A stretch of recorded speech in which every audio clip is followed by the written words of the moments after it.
जो संबंध मैंने दिया था वो कौन से बुक से था, कौन से चैप्टर से था?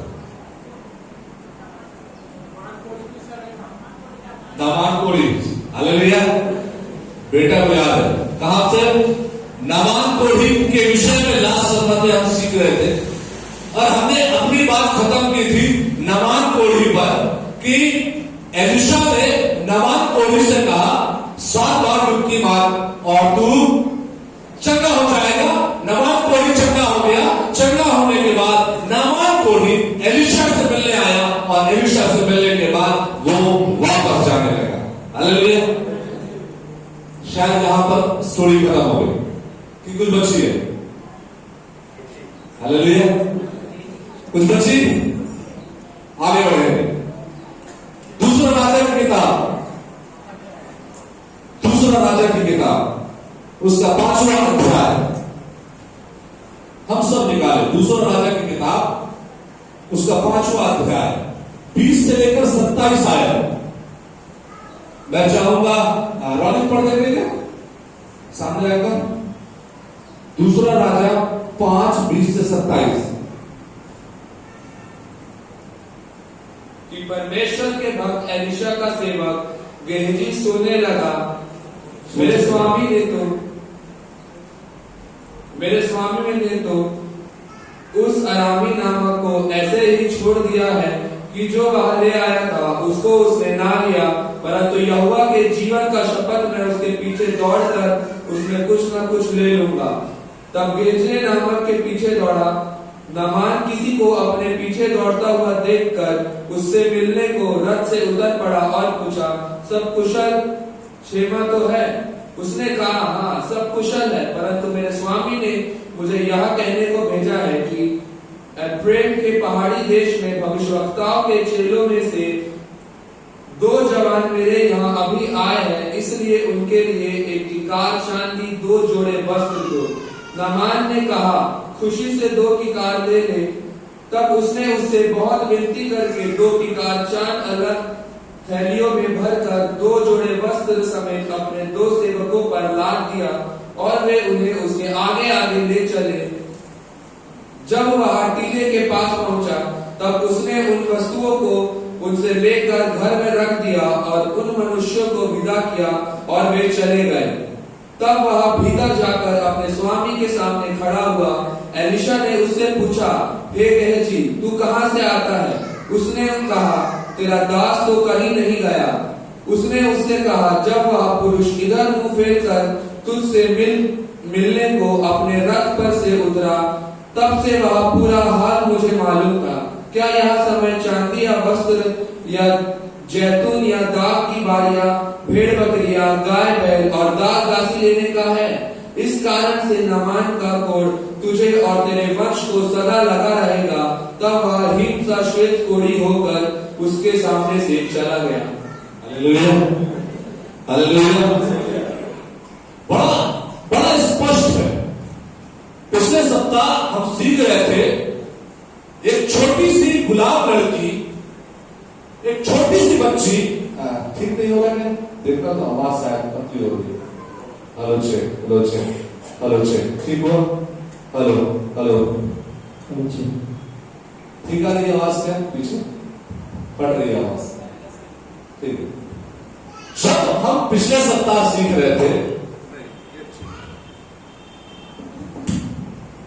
ये वाला माइक ठीक करना है, गुलाबी वाला।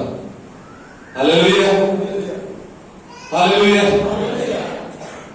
पिछले सप्ताह जब हम सीख रहे थे हमने इस बात को सीखा, एक छोटी सी लड़की के कहने पर नामान आराम देश से यहां पर आ गया और परमेश्वर के दास के कहने के अनुसार परमेश्वर के दास ने कहा, यरदन में 7 बार डुबकी लगा। वो थोड़ी देर तो निराश हुआ, पर उसने वैसा ही किया जैसा परमेश्वर के दास ने कहा था और बाइबल कहती है उसका शरीर बालकों सा हो गया। उसके जो चमड़े थे वो बड़े कोमल हो गए और बड़े सॉफ्ट हो गए और वो लौट कर वापस नहीं गए। यीशु मसीह ने 10 अंधों को चमकाई थी। आप वहां पढ़ेंगे 10 में से 9 चले गए, एक वापस लौटकर आया। यहां पर नामान वापस नहीं चला गया। मैं झगड़ा हो गया यमन में, अब मुझे यहां से अपने देश वापस चला जाना है। बाइबल कहती है नामान जब इस बात को देखा कि मैं झगड़ा हो गया, वो परमेश्वर के दास के पास लौट कर आया। लौट कर आने के बाद वो एलीशा से विनती करता है कि मैं कुछ भेंट देना चाहता हूं। एलीशा ने कहा यहोवा जिसके सन्मुख मैं रहता हूं उसके जीवन की शपथ मैं कुछ भेंट ना। हालेलुया। एलीशा के पास वो अपनी भेंट लेकर के आया, एलीशा ने भेंट लेने से मना कर दी। वो विवश करता रहा, लिखा कौन? इसकी आवाज थोड़ा बढ़ाना। जो नामान है वो एलीशा को विवश करता रहा कि वो भेंट ले ले, पर एलीशा ने नामान से कोई भेंट नहीं। हालेलुया। सब चीजें आपको समझ में आ गई। नामान वहां से विनती करता रहा वापस जाने की। अंत में जब नामान से एलीशा ने कुछ नहीं लिया तो एलीशा से नामान ने कुछ मांगा। हालेलुया। मांगा, एलीशा को उसने चाहिए था पर उसने कुछ नहीं मांगा। एलीशा से अब नामान मांगता है। क्या मांगता है? 17 पद, कोई पढ़ जाए 17 पद। तब नामान ने कहा अच्छा तो तेरे दास को 2 खच्चर मिट्टी मिले, क्योंकि आगे को तेरा दास यहोवा को छोड़ और किसी ईश्वर को होम बलि या मेल बलि ना। क्या कहा? नामान ने क्या कहा एलीशा से? कितना खच्चर? 2 खच्चर क्या चाहिए? मिट्टी चाहिए। मुझे 2 खच्चर मिट्टी चाहिए कि मैं जाकर क्या बनाऊंगा? वेदी बनाऊंगा, और इसके बाद मैं परमेश्वर को छोड़कर और किसी की भी उपासना नहीं करूंगा। इतनी सारी चीजों को गेहजी देख रहा है कि एलीशा क्या कह रहा है, नामान क्या कह रहा है, घटनाएं क्या हो रही है। सब में देखने के बाद लिखा है जब नामान वापस अपने नगर को जाने लगा, यह बात गेहजी को अच्छी नहीं लगी। यह बात गेहजी को अच्छी नहीं लगी। गेहजी ने मन में सोचा मेरे स्वामी एलीशा ने तो कुछ भी नहीं लिया। मेरे स्वामी एलीशा ने तो कुछ भी नहीं लिया। अब उसके मन की बात हमें नहीं मालूम कि वो क्या क्या सोच रहा था। वहां खड़े होकर के उसके मन में क्या क्या विचार चल रहा होगा एलीशा के लिए कि एलीशा बुद्धिमान है या मूर्ख है।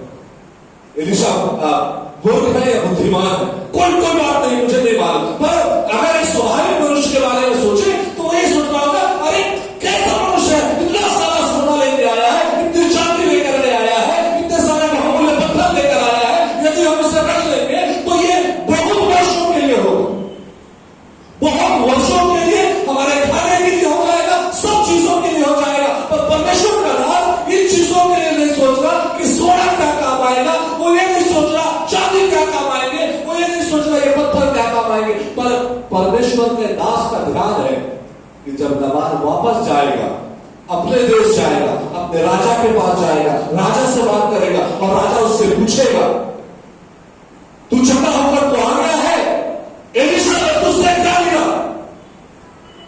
तब उसके पास जवाब होगा एलीशा ने मुझसे कुछ भी नहीं। कई बार होता यह है, बहुत से लोगों की अपेक्षाएं होती है हमें बहुत मिल जाए, भले झूठ बोल के मिल जाए पर बहुत मिल जाए। एलीशा कह रहा है मुझे सच बोलकर कुछ मिल जाए। Hallelujah, hallelujah. सच बोलकर मुझे कुछ नहीं चाहिए, जा कुशल से चला जा। ये बात गेहजी को अच्छी नहीं लगी। गेहजी उसके पीछे दौड़ा, गेहजी उसके पीछे दौड़ा ये सोचकर मैं इसे खाली नहीं जाने दूंगा। अगर आप एलीशा के संदर्भ में पढ़े, एलीशा चाहता तो सब कुछ ले सकता था, पर उसने कुछ क्यों नहीं मांगा? क्या विचार करते हैं आशीष, क्यों नहीं मांगा? एलीशा ने क्यों कुछ नहीं मांगा? बहुत अच्छी चीज मैं आपको बता रहा हूं, एलीशा ने क्यों कुछ नहीं मांगा। दूसरा राजा दूसरा अध्याय, दूसरा पद पढ़ेंगे क्या? एलिया ने एलीशा से कहा, ध्यान दीजिए, एलीशा ने नामान से कुछ नहीं मांगा। क्यों? क्योंकि एलीशा से एलिया कुछ मांग रहा है। क्या लिखा है? एलिया ने एलीशा से कहा, हाँ, यहोवा मुझे बेतेल तक भेजना है, यहां, हाँ, इसलिए तू यहीं ठहरा रहे। एलीशा ने कहा, यहोवा के और तेरे जीवन की शपथ मैं तुझे छोड़ने नहीं यहां पर एलिया एलीशा को छोड़ने की बात है। एलीशा, उसको परमेश्वर कहां भेज रहा है? बेतेल। तू रुक जा। वो कहता है ऐसा तो नहीं होगा, ऐसा तो नहीं होगा कि मैं तुझे छोड़ करके यहां रुक जाऊं। उसके बाद आगे का पद फिर क्या बोल रहा? इसलिए तू यहीं ठहरा रहे। एलीशा ने कहा, यहोवा और तेरे जीवन की शपथ मैं तुझे नहीं छोड़ने का। इसलिए वे बेतेल को चले गए और बेतेलवासी भविष्यवक्ताओं के चेले एलीशा के पास आकर कहने लगे। अच्छा, चौथा पद पढ़ेंगे। एलिया ने उससे कहा, हे एलीशा, यहोवा मुझे यरीहो पहले बेतेल भेज रहा था, अब कहां भेज रहा है? यरीहो भेज रहा। तू क्या कर? इसलिए तू यहीं ठहरा रहे। यही ठहरा है। छठवां पद, फिर एलिया ने उससे कहा, यहोवा मुझे यरदन तक अब यरदन भेज रहा।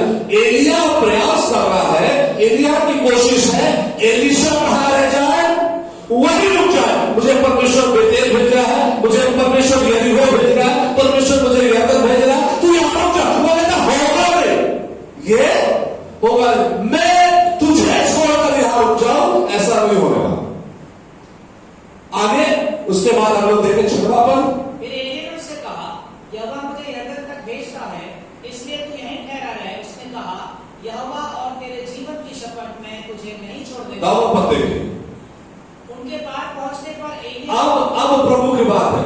जब एलिया 3 बार उसे रोकता है और एलीशा नहीं रुकता, नामान से उसने क्यों कुछ नहीं मांगा? वो 9वें पद में।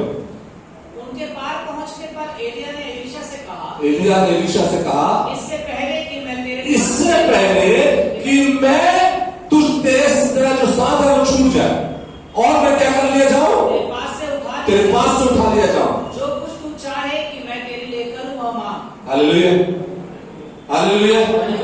अब एलीशा जो बोल रहा है, एलिया बोल रहा है, तू क्या चाहता? अब तेरे मांगने का समय। और एलीशा ने एलिया से क्या मांगा? जब तू उठाने पर हो। क्या लिखा 10वें पद में? एलीशा ने कहा, तुझमें जो आत्मा है, तुझमें जो आत्मा है उसका दूना भाग मुझे चाहिए। हालेलुया। अब आप कल्पना कीजिए, नामान के सोना और चांदी एलिया की सामर्थ से क्या बड़े हो सकते हैं? जिस व्यक्ति को एलिया की दुगनी सामर्थ मिल गई हो, उसके लिए सोने और चांदी और इन बहुमूल्य पत्थरों का कोई मूल्य नहीं। हालेलुया। एलीशा ने इसीलिए कुछ नहीं मांगा, क्योंकि उसको जो मिला था वो इससे कहीं कहीं बेहतर था। हालेलुया। अगर आप इस चीज को देखेंगे कि एलीशा को मालूम है कि उसे क्या चाहिए, एलीशा को मालूम है उसे क्या चाहिए, उसने कहा दुगनी सामर्थ मुझे चाहिए। क्या मुझको मालूम है? क्या आपको मालूम है कि आपको क्या चाहिए?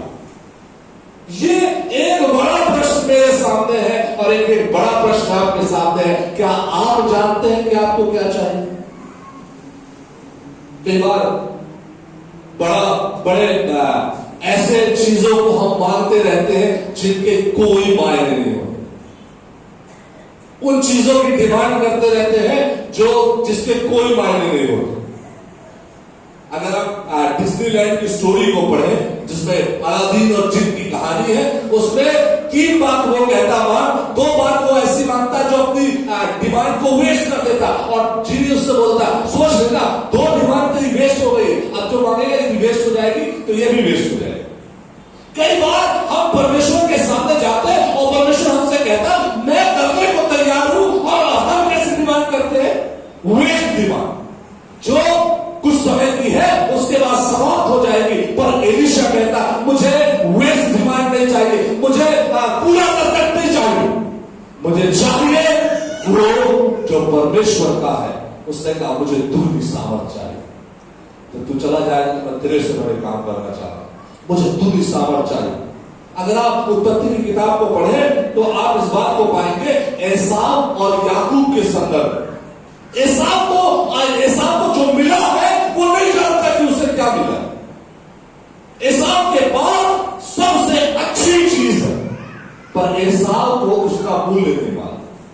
कई बार एसाव और मुझ में कोई अंतर नहीं होता। मुझे बहुमूल्य वस्तु मिली है और मैं उसके मूल्य को नहीं समझ पा और मैं उसे पूरा समझ, पर सामने वाला उस चीज के लिए कीमत चुकाने को तैयार है। हमको बाइबल बड़ी आसानी से मिली, शायद आपको बाइबल का मूल्य नहीं मालूम, पर कई ऐसे देश थे, कई ऐसे देश हैं जहां के लोग बाइबल की स्मगलिंग करते हैं। लोग बस बाइबल वो पत्रियों को उधार कर रखते हैं, बड़ी चोरियों से बाइबल पहुंचाई जाती है कि लोग बाइबल को पढ़े। बड़े बड़े बड़े कठिनाई से वो बाइबल को पढ़ते, छुपा छुपा कर बाइबल को पढ़ते, क्योंकि उनके देश में बाइबल रखना अपराध है।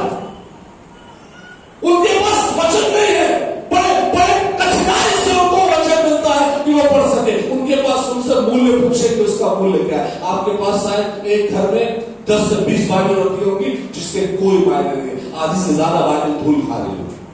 आप ये बताएंगे मेरे पास हवाई बाइबल है, मेरे पास टेक बाइबल है, मेरे पास गोल्डन बाइबल है, मेरे पास ये एलकेजी की बाइबल है, ये मेरी एलकेवी की बाइबल है, ये मेरी आईकेवी की बाइबल है, बहुत सारी बाइबल मेरे पास कलेक्शन है। कोई मतलब का कलेक्शन है, अगर आपको उसका मूल्य नहीं मालूम कोई मतलब नहीं है ऐसे कलेक्शन करने से। एलीशा को मालूम है तेरे पास क्या है, एसाव को नहीं मालूम उसके पास क्या है। एक दिन एसाव और याकूब आपस में चर्चा कर रहे हैं। उत्पत्ति की किताब उसके 32 अध्याय 25 अध्याय 29 पद को देखेंगे क्या लिखा है 25-29 में। एक दिन याकूब भोजन के लिए कुछ दाल पका रहा याकूब दाल पका रहा है और एसाव जंगल से थका हुआ आ रहा। एसाव के पास कुछ है जो याकूब के पास नहीं है, पर याकूब को एसाव का वो भाग चाहिए। क्या कहता है वो? तब एसाव ने याकूब से कहा क्या दे दे? वो जो लाल वस्तु है, वो जो लाल वस्तु है, वो साथ में बता रहा है, उसी लाल वस्तु में से मुझे कुछ खिला क्योंकि मैं थका हूं। कई बार देखिए हमारी मांग क्या है, हमारे पास जो है वो हम नहीं जानते। हमको वो चाहिए जो हमारे पेट को तृप्त कर सकती है, जो हमारी लालसा को तृप्त कर सकती है, जो हमारी भूख को मिटा सकती है। वो कहता है जो लाल चीज तू बना रहा उसमें से कुछ मुझको दे दे। याकूब को क्या चाहिए? उसको इससे कोई मतलब नहीं लाल दाल में क्या मिलना है। वो कहता है मुझे तो वो चाहिए जो तेरे पास है। क्या चाहिए?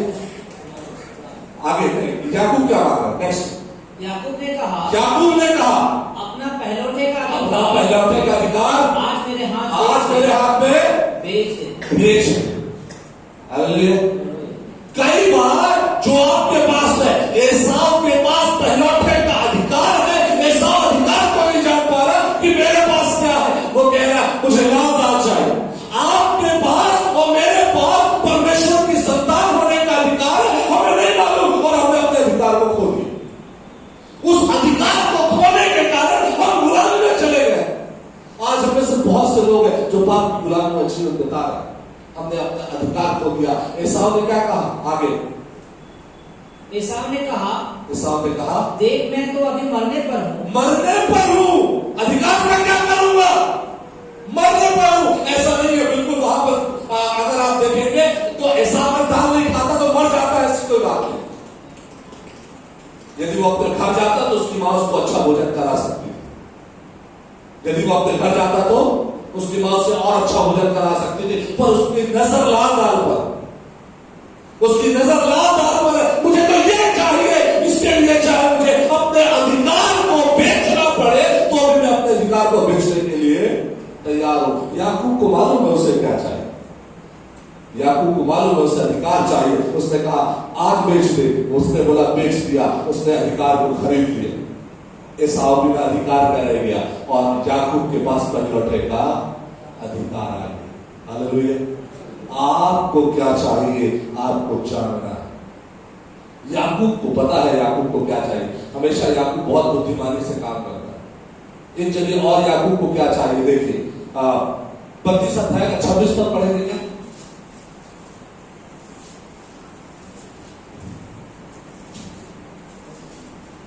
बत्तीस 26। तब उसने कहा, मुझे जाने दे, क्योंकि भोर होने वाला है। याकूब ने कहा, जब तक तू मुझे आशीर्वाद ना दे तब तक मैं तुझे लिखा है जब मल्लयुद्ध में याकूब भारी पड़ गया तब दूत ने कहा, मुझे जाने दे, देख भोर होने वाला। उसने कहा, सुन, मुझे मालूम है मुझे क्या चाहिए, मुझे मालूम है मुझे क्या चाहिए। जब तक तू आशीर्वाद नहीं देगा मैं तुमको जाने देने वाला नहीं।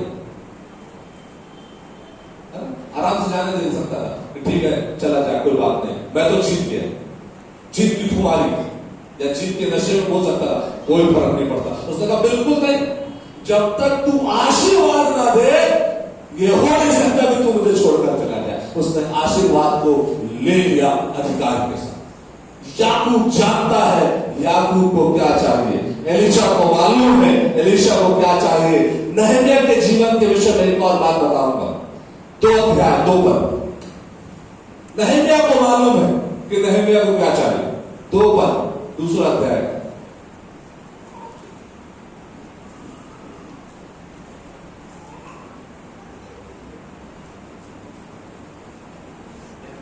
नहम्याह 2:2।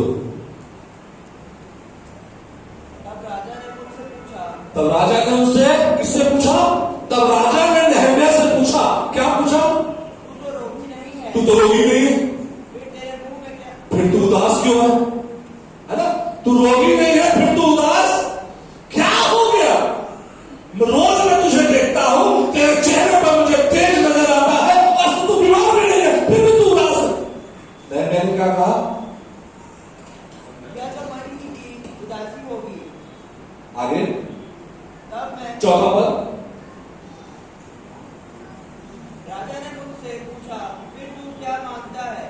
राजा ने नहम्याह से पूछा, तेरा मन इतना उदास है, तू क्यों उदास है, क्या चाहता है, तू क्या मांगता है? और नहम्याह ने क्या मांगा? तब मैंने स्वर्ग से परमेश्वर से प्रार्थना करके, उसने कहा मैंने स्वर्ग के परमेश्वर से प्रार्थना करके क्या मांगा?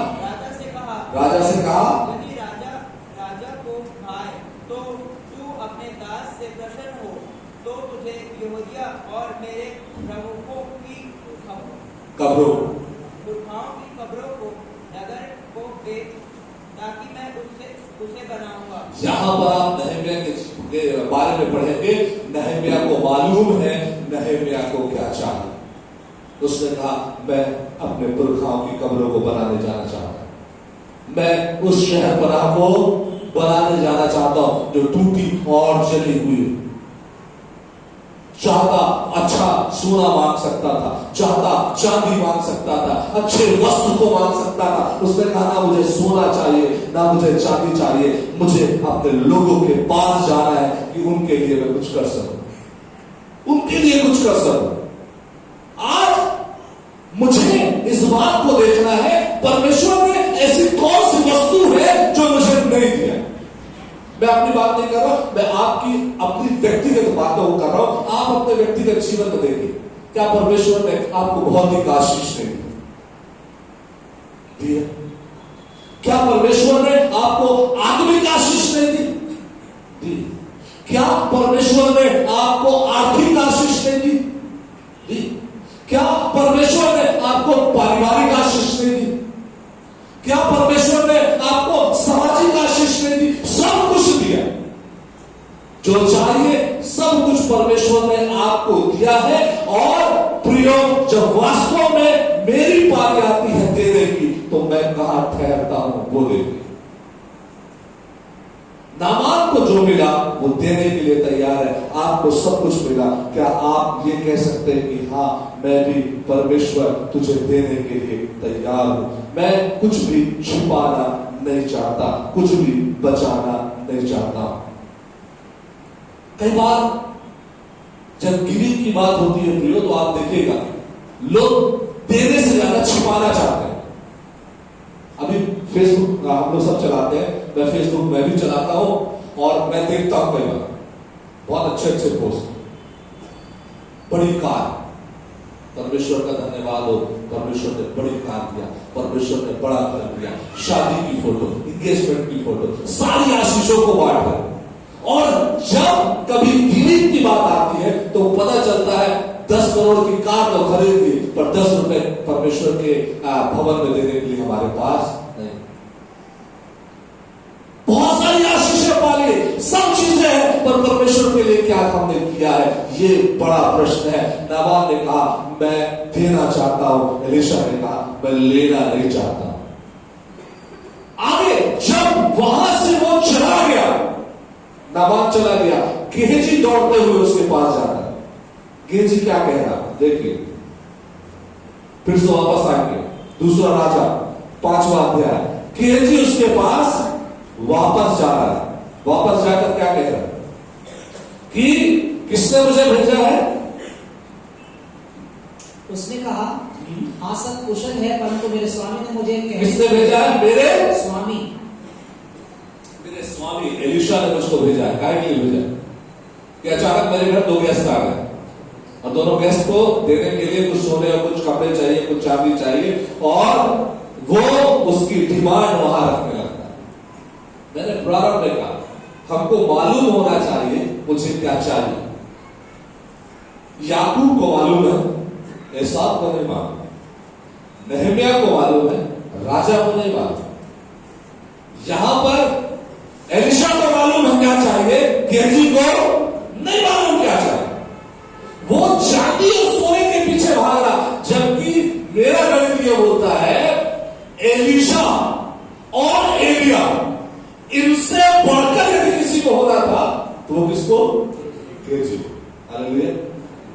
गेहजी के पास एलिया की, गेहजी के पास एलिया की कितनी सामर्थ्य नहीं थी? 4 गुना। हालेलुया। क्योंकि एलीशा ने कहा मुझे तेरी दूरी सामर्थ्य चाहिए। क्या ये बात गेहजी को नहीं मालूम? चेला है, वर्षों से सेवा कर रहा है, वो जान रहा है एलीशा ने एलिया से क्या मांगी है? उसकी दूरी सामर्थ्य। उसको जीवन भर एक ही चीज सोचना है कि जब एलीशा जाएगा ना तो मैं भी एलीशा से बोलूंगा मुझे क्या चाहिए? तेरी दूरी सामर्थ्य। तो मैं कितना पराक्रमी हो जाऊंगा? 4 गुनी सामर्थ से भर जाऊंगा। जीवन तो केवल इसी पे जीना था, मैं दूरी सामर्थ पाऊंगा, मैं दूरी सामर्थ पाऊंगा, मैं दूरी सामर्थ पाऊंगा, मैं दूरी सामर्थ पाऊंगा। गलती हो, दूरी सामर्थ की जगह, पराक्रमी होने की जगह क्या हो गया? हालेलुया। आप मेरे साथ हालेलुया। कितनी सामर्थ मिली थी? 4 गुनी। कितनी सामर्थ मिली? कितनी सामर्थ मिली गेहजी को? गेहजी को इतनी सामर्थ मिली, हम लोग पढ़ेंगे अंतिम पर 27 पर पढ़ेंगे क्या यूसुफ भाई? 27 पर इस कारण से नामान का कोढ़, ध्यान दीजिए, इस कारण से नामान का कोढ़ किसको? तुझे तेरे वंश को सदा लगा रहेगा। हालेलुया। आज भी गेहजी के वंश का कोई पैदा होता होगा तो वो कैसा पैदा होता होगा? कोढ़ के साथ। आज भी यदि गेहजी के वंश का कोई जीवित होगा तो वो कोढ़ के साथ ही पैदा होता होगा, बिना कोढ़ के पैदा नहीं होगा। क्योंकि मिलना था 4 गुनी सामर्थ, मिल गया कोढ़, क्योंकि उसको मालूम नहीं था कि उसे वास्तव में चाहिए। आज मैं आपके सामने प्रियो ये प्रश्न रखना चाहता हूं, क्या आपको मालूम है कि आपको क्या चाहिए? क्या आप जानते हैं आपको क्या चाहिए? याकूब कहता मुझे मालूम है मुझे क्या चाहिए, नहम्याह कहता मुझे भी मालूम है मुझे क्या चाहिए, गेहजी कहता मुझे नहीं मालूम मुझे क्या चाहिए। और उसका ध्यान सोने और चांदी पर लगा रहा और उसके जीवन में श्राप आ गया। पीड़ितों के काम में पड़ेंगे, हनन्याह और सफीरा की जमीन बेचने की कोई आवश्यकता थी नहीं थी, फिर भी जबरन उन्होंने जमीन बेचा, केवल इसलिए कि समाज में अपनी प्रतिष्ठा बना सके। और बाइबल कहती है समाज में प्रतिष्ठा तो नहीं हुई और अपमान हो गया और दोनों के दोनों मरे। कई बार हम लोग अपनी प्रतिष्ठा दिखाना चाहते हैं, मैंने ये किया, मैंने ये किया, मैंने ये किया, मेरे पास ये है, मेरे पास ये है,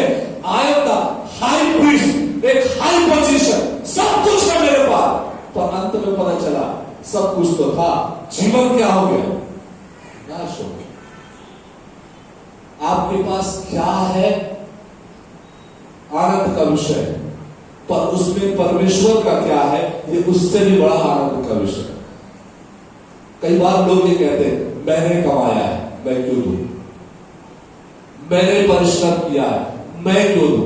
मैं महीना भर नौकरी किया, इसलिए मुझे 10,000 रुपए सैलरी मिली है, मैं दशवांश क्यों दूं? नहीं देता, नहीं देता, कोई बड़ी बात मत दीजिए। बाइबल कहती है यदि इसके बाद तू याकूब के समान आशीष पाने के काबिल रह पाएगा, तू सोच। जो कुछ परमेश्वर का भाग है वो परमेश्वर का है। नाबाल को मालूम था परमेश्वर का भाग है, मैं चंगा हो गया, मुझे देना है। एक गेजी को नहीं मालूम था इससे बढ़कर आशीष मुझे मिल रहा है, एलिया की चौगुनी आशीष मुझे मिल रहा है, पर वो जो पाया वो मुझे नहीं पाया, गेजी को जो मिला मुझे नहीं चाहिए। अगर आप ये कहें परमेश्वर मुझे तो एलिशा की दूसरी सामर्थ चाहिए, उससे कम नहीं चाहिए, मैं तो यीशु के समान बनना चाहता हूं, उसके अलावा कुछ नहीं। नेक्स्ट बार यदि मैं आपके साथ खड़ा होऊंगा बिली ग्राहम के विषय में चर्चा करूंगा। बिली ग्राहम के विषय में आप पढ़ेंगे 16 साल के बिली ग्राहम ने यह कहा था मैं केवल यीशु के सुसमाचार का प्रचार करना चाहता हूं। उसे नहीं मालूम था कि वो 400 से अधिक क्रूसेड करेगा, उसे नहीं मालूम था कि 100 साल की उम्र तक जीवित रहेगा, उसे नहीं मालूम था कि वो 187 कंट्रीज से ज्यादा यात्रा करेगा, और उसने केवल एक कहा था मैं यीशु की सेवा करना चाहता हूं, मैं यीशु के साथ चलना चाहता हूं। और आज बिली ग्राहम को कौन नहीं जानता? मेरा नेक्स्ट सर्मन आज थैंक्सगिविंग के बाद होगा तो मैं बिली ग्राहम के साथ आपको लेकर चलूंगा। आज निर्गमन की किताब को जल्दी से पढ़ देंगे, 23 अध्याय 15 पद।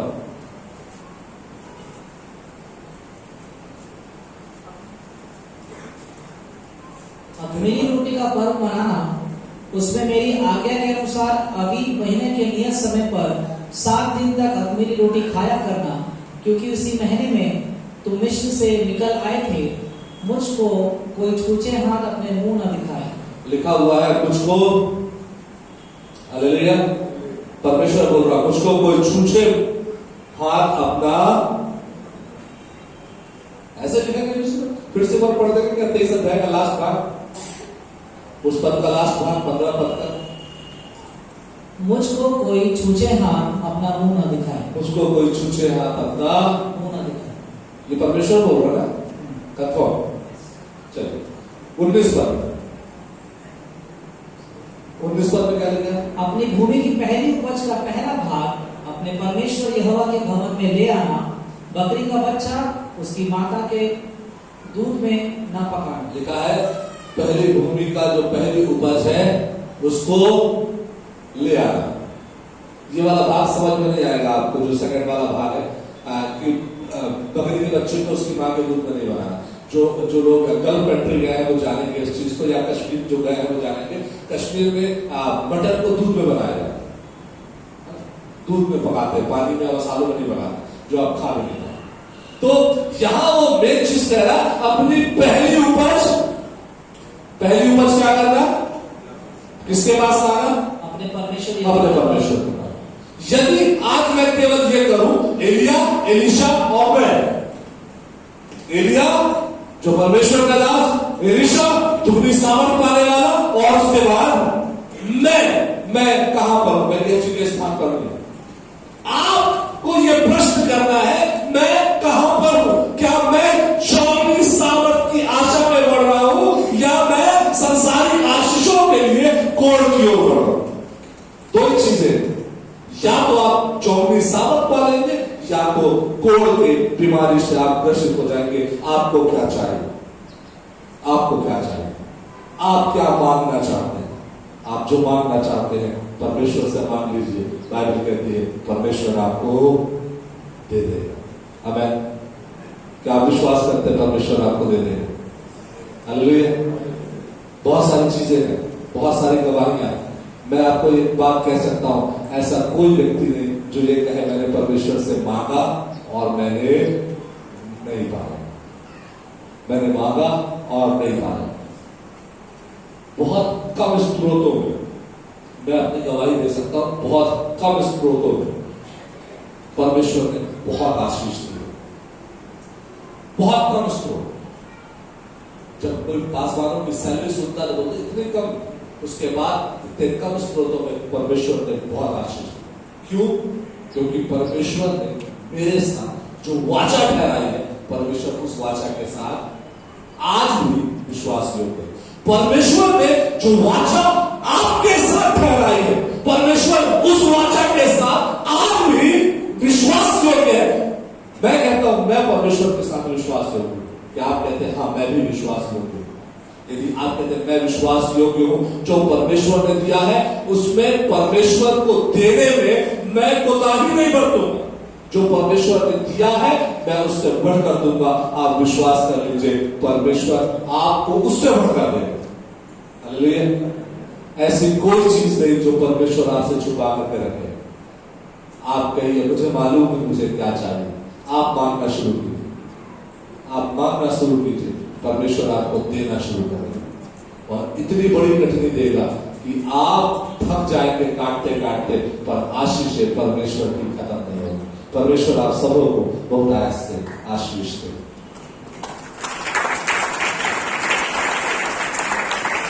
प्रार्थना करें और मैं विक्टर अंकल से दुआ करूंगा कि वो दुआ में